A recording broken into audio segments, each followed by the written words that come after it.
السلام علیکم ورحمۃ اللہ وبرکاتہ۔ عزیز طلبہ، گزشتہ سے پیوستہ آپ کی خدمت میں پھر دوبارہ حاضر ہیں۔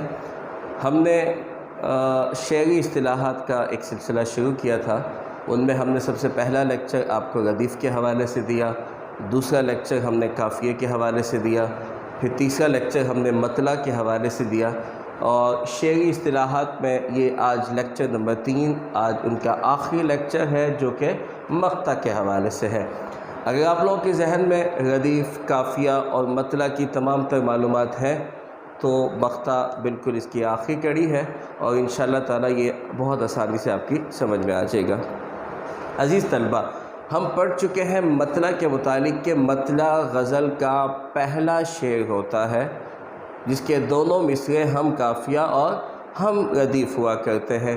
یہ یقیناً آپ کے ذہن میں ہوگا کہ مطلع کے لیے شرط یہ ہے کہ اس کے لیے پہلا شعر ہونا لازمی ہے۔ آئیے اب مقطع کی طرف چلتے ہیں۔ پہلی بات یاد رکھیے گا کہ مقطع عربی زبان کا لفظ ہے۔ کس زبان کا لفظ ہے؟ عربی زبان کا لفظ ہے۔ یہ پہلا MCQs ہے جو قطع سے مشتق ہے۔ کس سے مشتق ہے؟ قطع۔ قطع کا لغوی معنی ہوتا ہے کاٹنا۔ کیا لغوی معنی ہوتا ہے؟ کاٹنا۔ پھر مقطع کا لغوی معنی ہے کاٹنے کی جگہ یا کسی چیز کے ختم ہونے کا مقام، جو اعلان کرے بات ختم ہوگی، بات کیا اختتام کی طرف اعلان کرتا ہے۔ شعری اصطلاح میں مقطع سے مراد غزل اور قصیدہ، یہاں پر یاد رکھیے گا کہ مقطع غزل اور قصیدے کے لیے ہوتا ہے، اس کے علاوہ نظم کے لیے شرط نہیں ہوتا۔ شعری اصطلاح میں مقطع سے مراد غزل قصیدے کا وہ آخری شعر جس میں شاعر اپنا تخلص استعمال کرے۔ کیا؟ آخری شعر ہو۔ اب یہاں پر ہمیں بات سمجھ میں آ جاتی ہے کہ اس کے لیے شرط یہ ہے کہ آخری شعر ہو اور شاعر کا تخلص موجود ہو۔ اس تعریف سے ہمیں ایک بات پتہ لگ گئی کہ بنیادی شرائط اس کی 2 ہیں۔ جس طریقے سے ہم نے مطلع کی شرائط پڑھی تھی کہ اس کی 2 شرطیں ہیں کہ پہلا شعر ہو اور ہم قافیہ اور ہم ردیف ہو، تو اسی طریقے سے مقطع کی جو بنیادی شرائط ہیں وہ یہ ہے کہ آخری شعر ہو اور اس میں تخلص بھی ہو۔ تخلص کیا ہوتا ہے؟ ہم پڑھ چکے ہیں کہ تخلص شاعروں کا وہ کلمی نام ہے جو وہ اپنی تخلیقات میں استعمال کرتے ہیں، یا اپنے نام کا وہ جز، جیسے مرزا اسد اللہ خان نام ہے، غالب ان کا تخلص ہے۔ مولانا حسرت موہانی نام ہے، ان کے نام کا ایک جز حسرت تخلص ہے۔ مولانا الطاف حسین نام ہے، حالی ان کے نام کا تخلص ہے، کلمی نام ہے۔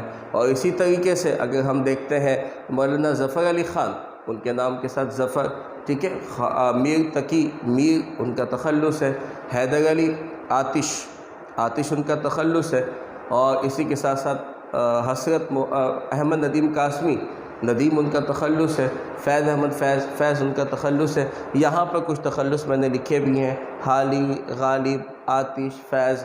یاد رکھیے کہ آپ کے بک کے اندر جتنی بھی غزلیں ہیں، ان غزلوں کے مقطع جن میں شامل ہیں، جیسے میر تقی میر کی پہلی غزل میں مقطع ہے ٹک میر جگر سوختہ کی جلد خبر لے، اور کیا یار بھروسہ ہے چراغ سحری کا۔ اسی طریقے سے آتش کی غزل کا مقطع ہے کہ رکے جو پاؤں تو چل سر کے بل نہ ٹھہر آتش، گلے مراد ہے منزل میں خار راہ میں ہے۔ اسی طریقے سے مومن خان مومن کا تخلص ہے، کیا نام ہے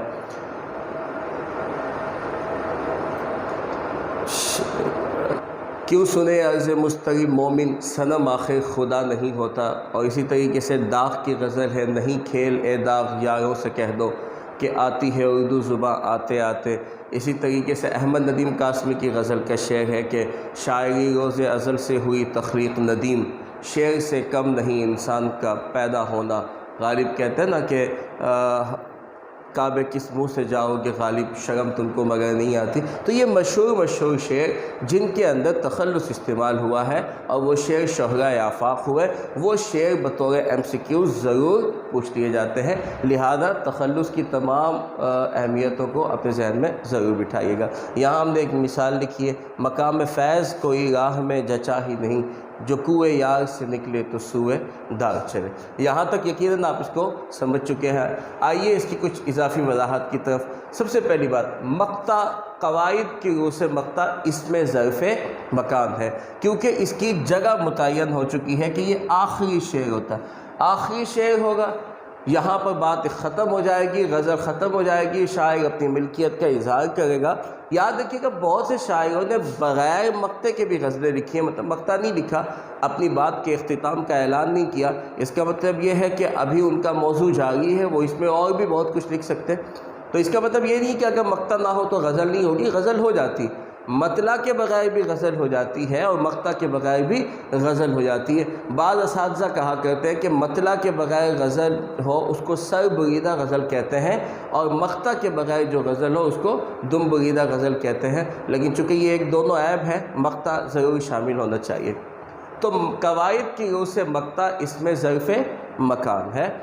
دوسری بات، مقطع کی پہچان تخلص سے ہے، مطلب شاعر کا تخلص اس میں، یہ دونوں بنیادی شرطیں، ایک آخری شعر ہو اور دوسرا تخلص ہو، دونوں شرطیں مکمل ہوں گی تبھی مقطع کہلائے گا، وگرنہ نہیں۔ اگر مقطع، یہ دو مرتبہ لکھ دیا، مقطع، اگر شاعر مقطع کے علاوہ کسی اور شعر میں تخلص استعمال کرے تو اسے مقطع نہیں کہیں گے۔ سمجھ آئیے؟ یعنی کہ مقطع آخری شعر میں وہ تخلص استعمال نہیں کرتا، آخری شعر کے علاوہ کسی اور شعر میں وہ تخلص استعمال کر رہا ہے، تو اس بات کو یاد رکھیے گا وہ مقطع نہیں ہوگا۔ ایک بات یہاں یاد رکھیے، اب تک جتنی بھی مثالیں سامنے آئی ہیں ان میں شاعروں نے مقطع کے علاوہ مطلع کے اندر اپنا تخلص پیش کیا، تو یہ بات یاد رکھیے گا، آپ کو پتہ ہونا چاہیے مقطع کے لیے آخری شعر کا ہونا شرط ہے۔ میں نے اس کی ایک مثال یہاں پر لکھی ہے، کبھی فلک کو پڑا دل جلوں سے کام نہیں، جلا کے راکھ نہ کر دوں تو داغ نام نہیں۔ اب یہاں پر یہ داغ دہلوی کا شعر ہے اور انہوں نے مطلع کے اندر استعمال کیا، کیونکہ کام نام قافیہ اور نہیں ردیف موجود ہے۔ اسی طریقے سے امجد اسلام امجد کا ہے کہ پیڑ کو لگ جائے دیمک یا آدم ذات کو غم، دونوں کو ہی امجد ہم نے بچتے دیکھا کم۔ اب یہ غیر مرادف غزل ہے لیکن یہ بھی مطلع ہے، ٹھیک ہے؟ یہاں امجد اسلام امجد نے اپنا نام استعمال کیا۔ اور ایک شاعر ہیں موجودہ دور کے بدو خان صاحب، انہوں نے ایک غزل کا ایک شعر ہے، وہ کہتے ہیں کہ ذرا سا جلوہ دکھا دے ظالم، اب اور کتنا چھپا رہے گا، یہ تیرا بندو نہیں ہے موسیٰ جو ایک جھلک میں ہی گر پڑے گا۔ تو ہر شاعر کا ایک کبھی کبھار استعمال کیا جا سکتا ہے تخلص مقطع کے علاوہ کسی اور جگہ پر، لیکن میں نے اب تک جتنا پڑھا ہے وہ مقطع کے علاوہ مطلع میں تخلص استعمال ہوا ہے، مقطع کے علاوہ کسی اور شعر میں تخلص استعمال نہیں ہوا۔ تو یہاں پر یاد رکھیے گا، آپ کو پتہ ہونا چاہیے آخری شعر ہو اور تخلص ہو۔ یہاں ایک بات یاد رکھیے گا، آخری شعر سے کیسے پتہ چلے گا یہ آخری شعر ہے، وہ یاد رکھیے گا۔ ہمیشہ میں یہاں پر لکھے دیتا ہوں آخری شعر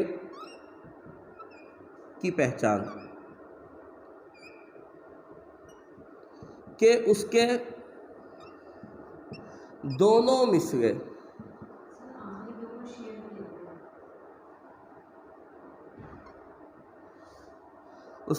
مصرے ہم قافیہ اور ہم ردیف نہ ہوں گے، ہم ردیف نہ ہوں گے، ٹھیک ہے؟ مطلب جتنے بھی آپ شعر پڑھیں گے، ہم نے یہاں مثال کا جو شعر لکھا، مقام فیض کوئی راہ میں جچا ہی نہیں، جو کوئے یار سے نکلے تو سوئے دار چلے۔ اب یہ بھی دیکھیں نا کہ انہوں نے جو استعمال کیا ہے، یہ دونوں شعر مصرے جو ہے ہم قافیہ نہیں ہیں۔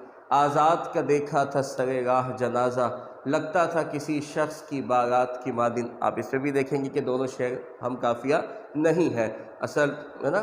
وہ بھول گیا مجھ کو خرافات کی مانند، کرتا تھا جسے یاد میں آیات کی مانند، یہ اس کا مطلع ہے اور یہ اس کا مقطع ہے۔ حسرت موہانی کی غزل ہے، بھلاتا لاکھ ہوں لیکن برابر یاد آتے ہیں، الہی ترک الفت پر وہ کیوں کر یاد آتے ہیں، یہ اس کا مطلع ہے۔ لیکن اس کا مقطع کیا ہے؟ نہیں کھیل اے داغ یاروں سے کہہ دو کہ حقیقت کھل گئی حسرت تیرے ترک تعلق کی، تجھے تو اب وہ پہلے سے بھی بڑھ کر یادات ہیں۔ تو یاد رکھیے گا آخری شعر کی پہچان یہ ہوگی کہ اس کے دونوں میں سے ہم قافیہ اور ہم ردیف نہ ہوں گے۔ آئیے آگے چلتے ہیں۔ آخری شعر ہو اور تخلص نہ ہو تو بھی اسے مقطع نہیں کہیں گے۔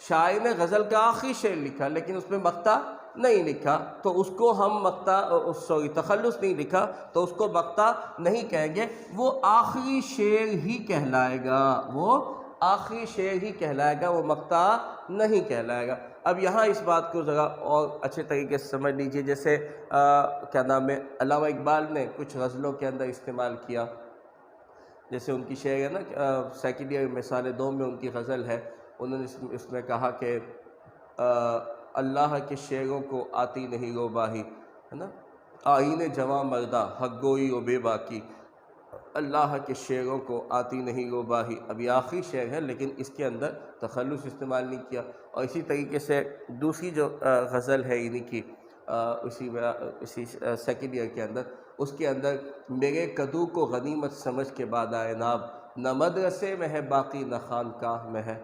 اب یہ کئی جگہ پر استعمال ہوا جہاں پر تخلص کا استعمال نہیں کیا گیا۔